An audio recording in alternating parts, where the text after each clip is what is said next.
Welcome to Kitchen Conversations. Today I'm delighted to be sitting here with Mr. Jonathan Atherton, who is a professional comedian who I've worked with for many years. In all my travels with food and beverage people, I've noticed that we have a great thing in common with the entertainment industry. We love putting on a good show for our customers. And I think this is something I'd like Jonathan to share with us, a few stories about how we can work together to continue the great tradition of being entertaining people. So Jonathan, you must have had a few stories with taxis and planes and trains in your time. Taxis, I've had more Unters than Ubers in my life, to be honest, but my favourite taxi drivers in the world, without doubt, Robert, Singapore taxi drivers. Oh, yeah. They are blunt, and they have one skill that Australian taxi drivers don't have, the ability to speak English. Now, sometimes you wish they didn't, because I remember one time I got into a taxi and I said to the guy, uncle, because they're all uncle, they could be 21 and still uncle, can you take me to the Esplanade Theatre? He said, Esplanade, are you going to see show, is it? And I said, no, I'm working. You're performing, you're a musician, is it?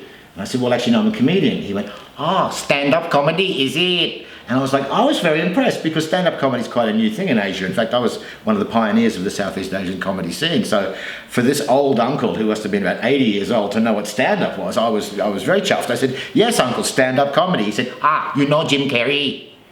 I said, well, not personally, but I know his work. Jim Carrey, not funny lah. I said, what? Jim Carrey not funny. I said, how do you work that out? Jim Carrey not funny because too good looking. If good looking cannot be funny, to be funny must be a little bit ugly. I think you're a good comedian.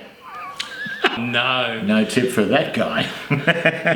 Jonathan, I've always, on this theme, there's a famous French philosopher, Voltaire, and I always remember this one in particular because it relates to us. He said, it's not what you eat that's important, but it's who you share it with. And I think that's the message of hospitality, and I think entertainers and hospitality people, we all love putting on a good show. And would you like to... Well, no, I think that's very true, and I think that hospitality and food is what we associate at a very deep level with home. Mother provides food. Good food is and good company is family, and it's wonderful if you can travel around the world and have that sense of family, and that's what the food and beverage and hospitality industry supply. I, on the other hand, are kind of like the weird uncle that turns up for dinner, and no dinner will be complete without your weird uncle. Exactly. So again, thank you to Jonathan. We look forward to him being part of Kitchen Conversations moving forward.